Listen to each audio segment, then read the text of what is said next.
Salam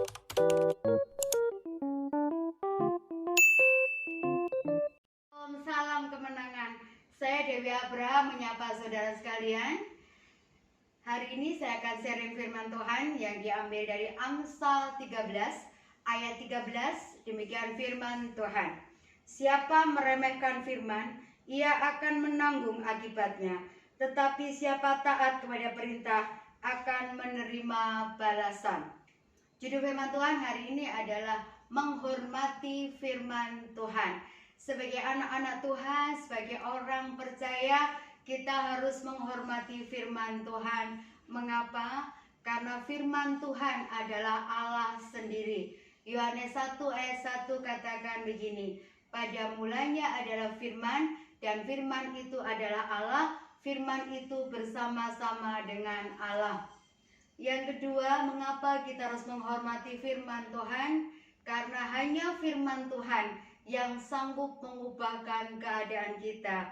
Hanya firman Tuhan yang sanggup mengubahkan kondisi ekonomi kita, kondisi kesehatan kita, kondisi keluarga kita. Yesaya 55 ayat 11 firman Tuhan katakan, setiap firman yang keluar dari mulut Allah tidak akan kembali dengan sia-sia. Percayalah dengan firman Tuhan yang berkuasa mengubahkan keadaan kita. Ada beberapa kategori yang dianggap meremehkan firman Tuhan, yang dianggap menghina firman Tuhan.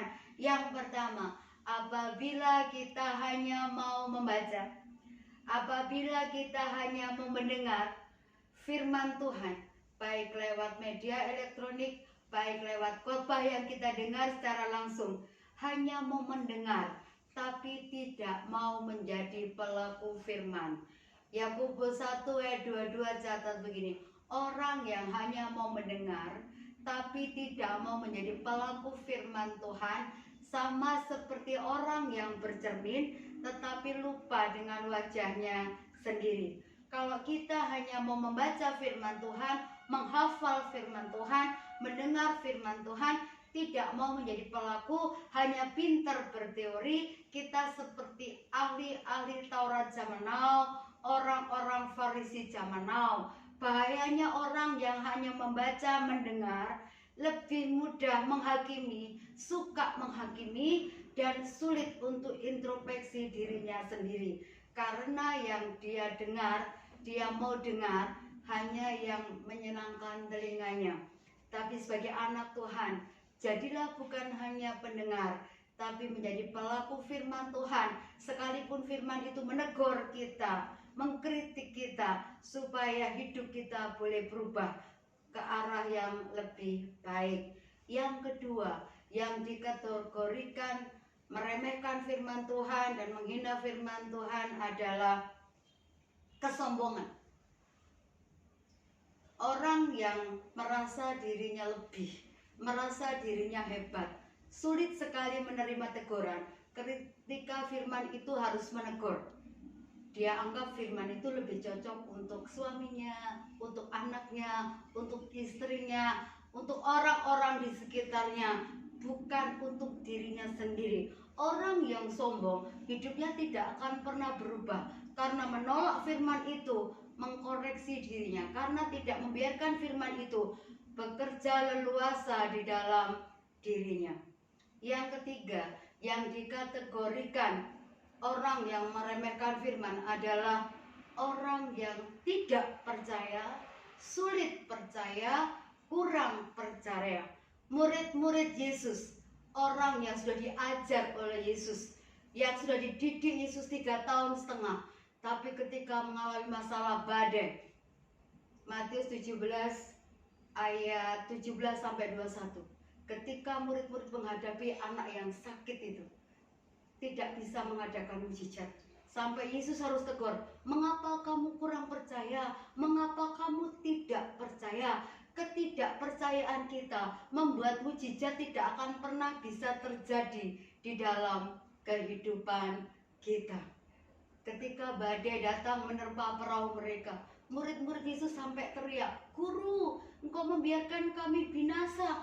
Seandainya murid-murid itu menyadari bahwa Yesus ada di tengah-tengah mereka. Kalau mereka percaya, pastikan menghadapi gelombang, mereka akan tenang. Tetapi karena tidak percaya dan kurang percaya, mereka takut. Dan ketika mereka takut, kuasa firman gak bisa bekerja maksimal dalam hidup mereka. Sampai Tuhan harus tegur keras dengan mereka.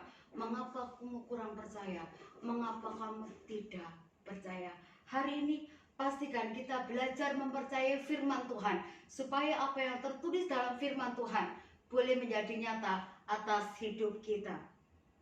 Salah satu contoh dalam firman Tuhan, Nebukadnezar adalah Raja Babel. Karena kesombongannya, dianggap meremehkan firman Tuhan, dianggap meragukan firman Tuhan. Dengan sombongnya dia berkata begini, Daniel 4 ayat 30.